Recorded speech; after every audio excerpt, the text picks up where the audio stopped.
Before we begin, please hit that like button, share, and subscribe for more. Thanks for being part of the story. It happened about 30 years ago. At the time, I had taken a job as a driver for a film crew working under a well-known production company. My role was to drive the team to various filming locations and assist them with carrying equipment. Back then, things weren't as convenient as they are now. There was no Google Maps, no social media, and no way to just pull up a location on your phone. The only way to explore new places was to actually drive out and see them in person. The easiest way to plan was by looking at photographs of the locations, but even those weren't always reliable. You couldn't tell how old the photos were or how much the place might have changed. So in the end, you still had to visit the location yourself. I clearly remember this particular job. It was during one of those scouting trips. That day, I drove the film crew to the upper northeastern region, a well-known tourist destination. There were 5 people in the group, and they had already obtained all the proper permits to access the area, along with a local guide. Once we arrived, we started hiking up a mountain. It was winter, but being in Southeast Asia, the air was crisp and cool, and thick fog surrounded us.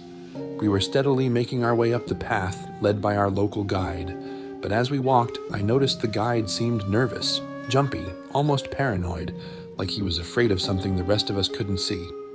He kept glancing from side to side. About halfway up, the guide suddenly stopped and said to everyone in the group, "From this point on, if you see anything strange, pretend you didn't. Especially, don't try to interact with it. Don't say a word, and whatever you do, don't question it." His words confused the crew. We exchanged puzzled looks, not understanding what he meant. When we reached a certain point, the guide pointed out the direction ahead and told us we could continue on our own from there. It seemed he had only planned to accompany us up to that spot. He handed us a map, gave some directions, and said that if anyone got lost, we should return to that spot to regroup. I didn't quite understand why he didn't stay with us the whole way, or lead us through each location, but no one else seemed to question it. They figured maybe he thought it was better to let us work freely, or maybe he was just lazy. Nobody gave it much thought. After our guide headed back down, we split up, wandered around, filmed a few clips, and tried to capture as much of the scenery as possible. The work went on for hours until around 5 p.m. Because we were high up on the mountain, the temperature dropped quickly and the fog thickened. Visibility became very limited and darkness began to fall, so we decided to wrap up and head back down. As we made our way down the trail, something unexpected happened. A woman appeared, walking uphill toward us. We looked at each other, wondering why she would be going up the mountain alone at that hour in such foggy weather. One of the younger crew members decided to ask her as she was about to pass us. "Miss, where are you going?" But the woman didn't respond. She just turned to us, smiled, then turned back and continued walking. Everyone shrugged it off and kept walking. Only I felt that something was off. I turned around to look back at the woman again, but she was gone. She had completely vanished into the fog. I felt shaken and confused, trying to make sense of what I'd just seen. I turned to the same young female crew member who had spoken to the woman earlier and asked if she'd seen where the woman went. She said she had seen her too, but hadn't looked back, so she had no idea where the woman had disappeared to. What I saw was so strange that I felt I had to tell everyone. You know the woman who just passed us? When I turned to look again, in the blink of an eye, she had vanished without a trace. The others and I kept talking about the mysterious woman as we walked forward. Then, suddenly, out of nowhere, the haunting sound of a woman crying carried on the wind. A voice echoed, "I am in pain. Help me." Everyone froze, shocked by what we all heard. Looking around, all we saw was thick forest shrouded in dense fog, no sign of where the voice had come from. Even though we were afraid, our first instinct was concern. We all wondered if it was the same woman we had just seen and whether she might be hurt nearby.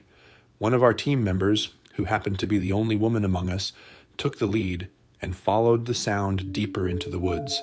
She kept walking until she reached a certain spot. There, she found a scarf lying on the ground. The rest of us caught up and called out, "Did you find her?" Did you see that woman?" The young crew member shook her head and said, No, I didn't see anyone. The atmosphere grew heavier, more eerie. That's when I remembered something the local guide had told us earlier. From this point on, if you see anything strange, pretend you didn't. Especially, don't try to interact with it. I quickly called out to the young crew member and the others, telling them to stop what they were doing and head back down the hill.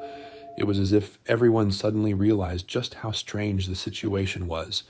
Something was seriously wrong. We started walking downhill quickly. None of us even looked back. Then, out of nowhere, we all stopped, because right in front of us stood the same woman who had passed us going uphill earlier. Now, she stood completely still ahead of us, gazing toward the edge of a nearby cliff not far away. What happened next left everyone completely horrified. Without warning, the woman suddenly sprinted straight toward the cliff and leapt off, right before our eyes. All 5 of us stood frozen, completely stunned by what we had just witnessed. I was the first to react. "Run! Everyone, run, now! This place is haunted. Get out of here!" We all bolted, running for our lives. But the horror wasn't over yet. As we raced down the trail through the woods, we began to hear footsteps, lots of them, running alongside us from both sides of the path, keeping pace with us. Then voices shouted from the shadows, "We're coming to get you. You can't escape us."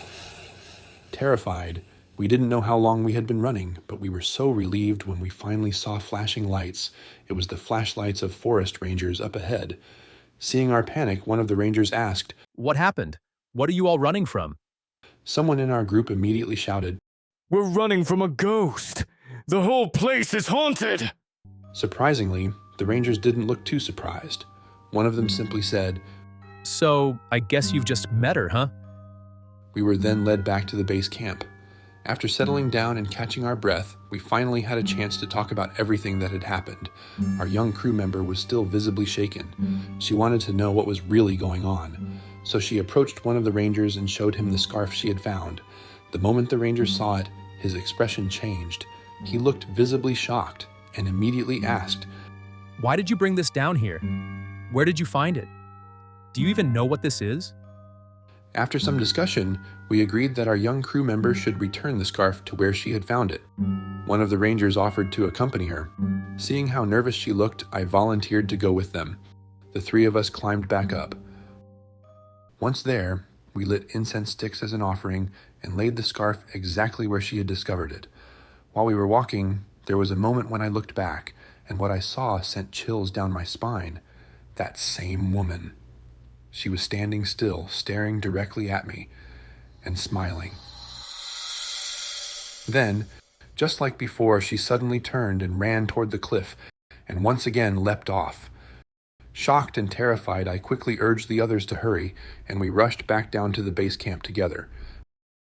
Back at camp, we asked the rangers what was going on, but strangely, none of them gave a straight answer, not one. All they said was, "Every cliff around here, someone has died there. Some by accident, others by their own choice." That was all. Every cliff nearby had been the site of a death, and the woman we saw, she must have been one of those who ended their lives by jumping off. Now, she's endlessly trapped in a loop, reliving the final moments before her death.